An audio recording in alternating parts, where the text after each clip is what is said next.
Islam melarang, kita dilarang oleh Nabi kita tidur menjelang maghrib, betul? Bukan karena nanti ketidian setan, bukan ya. Secara medis diketahui bahwa orang yang kebiasaan tidur antara asar sampai maghrib itu akan menurunnya daya tahan tubuh. Jadi gampang sakit infeksi Pak kalau Bapak tidur menjelang maghrib. Kalau sekali lagi setelah sholat subuh gampang pikun, aliran darah ke otak itu tersumbat, ya, jadi stroke penyakitnya. Tapi kalau tidur setelah asar sebelum maghrib, itu daya tahan tubuh kita akan menurun.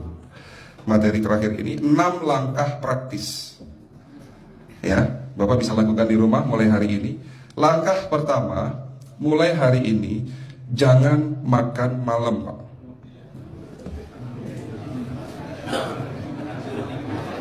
Ya, ala bisa karena biasa. Memang awalnya sulit, yang sudah kebiasaan makan malam itu sulit. Alasannya nanti nggak bisa tidur dong, betul ya? Nanti perutnya kembung, mual dan sebagainya. Itu karena kebiasaan. Dulu pun saya begitu. Tapi kalau sekali-sekali boleh Pak. Misalnya diundang hajatan gitu, tetangga ada yang kawinan hajatan, ya udah apa-apa, menghargai itu makan malam. Tapi sekali-sekali itu. Tapi kalau tiap hari ini yang nggak boleh, betul ya Pak? Jangan makan berlebihan dan jangan makan malam. Makan sate boleh nggak Pak? Boleh, sama bilang nggak boleh. Sate itu, Bapak tahu daging kambing. Daging kambing, daging domba adalah makanan sehat tidak berkolesterol. Yang kolesterol itu lemaknya Pak. Tapi kalau Bapak makan daging murni, dagingnya tok, ya sehat Pak. Yang nggak boleh itu santannya. Jadi makan gulai itu jangan, kalau gulai sate aja udah.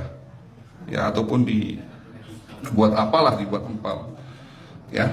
Oke, itu yang pertama. Yang kedua, tolong catat. Jangan tidur larut malam, Pak. Batasan tidur jam berapa, Pak? Jam 11 paling telat. Jadi jam 10 harus sudah tidur. Kenapa? Apa penjelasan medisnya? Orang yang tidur di atas jam 11 akan terganggu fungsi livernya, Pak. Dimana liver kita ini fungsinya banyak. Ya, ada 500 fungsi liver loh, Pak. Fungsi jantung ada berapa, Pak? Fungsi jantung 1. Fungsi jantung tugasnya untuk pompa darah. Fungsi ginjal ada berapa? 2. Absorpsi dan filtrasi. Fungsi liver 500 fungsi. Jadi organ yang paling berat dalam tubuh kita kerjanya adalah liver. Liver akan rusak manakala kalau kita tidur di atas jam 11 malam. Berarti 500 fungsi liver bisa rusak, Pak.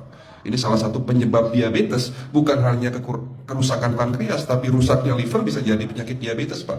Jadi kalau sakit diabetes itu, yang terganggu itu sebetulnya bukan hanya pankreasnya, livernya pun rusak, ususnya pun rusak. Makanya dalam pengobatan diabetes di klinik kami, itu bukan hanya ngobatin pankreas, tapi 3 organ penting ini saya obati: usus, liver, dan pankreas. Kebanyakan kenapa? Kalau dalam pengobatan tradisional, mereka tahunya diabetes itu hanya pankreas, ya kan?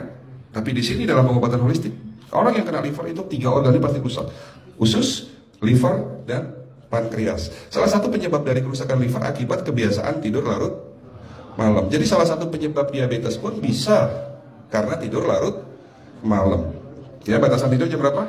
Sekali lagi, jam 11 harus sudah tidur pulas. Jadi jam 10, setengah 11 paling lambat kita harus tidur pulas. Nanti setelah jam 1 boleh bangun. Yang penting jam 11 sampai jam 1 ini harus tidur pulas. Jadi kalau Bapak mau sholat tahajud jam 2, setengah 3 ya monggo. Ya. Oke, itu yang kedua. Yang ketiga, air putih Pak dijaga 2 liter sehari. Bagaimana cara minumnya yang baik? Rasulullah sudah ngajarin kita ada 6 sunnah. Harus duduk, pakai tangan kanan, seteguk demi seteguk, membaca basmalah di saat minum, diakhiri dengan alhamdulillah, kan begitu. Ya, pagi hari minum 1 gelas bangun tidur sebelum sholat subuh. Setelah sholat subuh boleh teh, tapi juga dibilas dengan 1 gelas air putih. Sebelum mandi nanti Pak, minum air hangat. Kalau Bapak mandinya pakai air dingin boleh, tapi sebelum mandi minum air hangat, biar tubuh kita ini jangan terlalu dingin di saat kita kena air dingin.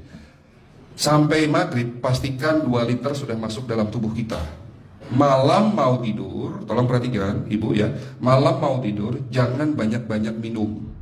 Nggak boleh minum malam itu segelas sampai 2 gelas mau tidur. Cukup seteguk 2 teguk saja. Karena kalau sampai kita minum mau tidur 1 gelas besar, ginjalnya malah rusak, Pak. Ya. Oke, itu yang ketiga. Yang keempat, puasa. Lakukan puasa secara rutin, insya Allah kita sehat. Nah, untuk penjelasan atau materi puasa, nanti bisa hubungin staf saya. Nanti di bulan Ramadan tahun ini, kalau memang masih ada slot 1 sampai hari ke-20, saya bisa mengisi manasik kesehatan yang berkaitan dengan manfaat puasa untuk kesehatan. Insya Allah kalau memang masih ada slot waktunya, karena kita di bulan Ramadan hanya 20 hari kita mengisi manasik. Ya. Oke, itu yang keempat. Langkah keempat. Langkah 1, 2, 3, 4. Langkah kelima. Nah, sebelum saya menjawab yang kelima, saya ingin membacakan sebuah sabda Rasulullah. Rasulullah bersabda, di dalam tubuhmu ada segumpal daging. Jika segumpal daging itu sakit, akan sakitlah seluruh tubuhmu. Dan jika segumpal daging itu rusak, akan rusaklah seluruh tubuhmu. Apa itu segumpal daging? Segumpal daging itu adalah hati. Tapi ternyata yang dimaksud Rasulullah itu bukan liver, Pak. Yang dimaksud Rasulullah adalah hati kita, roh kita, jiwa kita, perasaan kita. Kalau hati kita rusak, kita banyak penyakit hati, iri, dengki, sombong, takabur, dan sebagainya.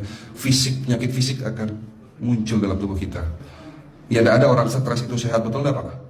Tidak ada orang yang suka marah-marah itu sehat, betul tidak? Bahkan Rasulullah mengajar, senyum adalah ibadah. Senangkan orang lain, permudah urusan orang lain, insya Allah kita sehat.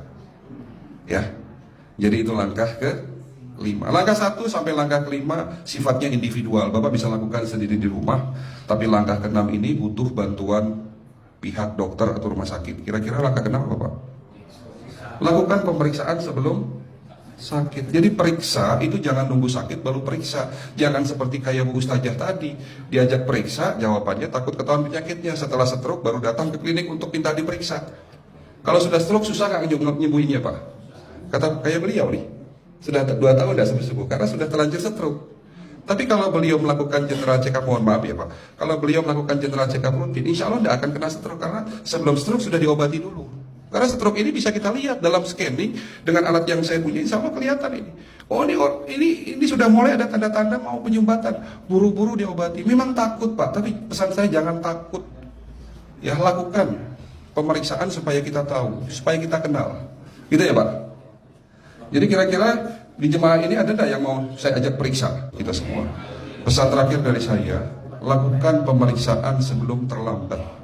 Ini pesan saya dan pesan seluruh dokter di dunia sebetulnya. Lakukan pemeriksaan sebelum terlambat.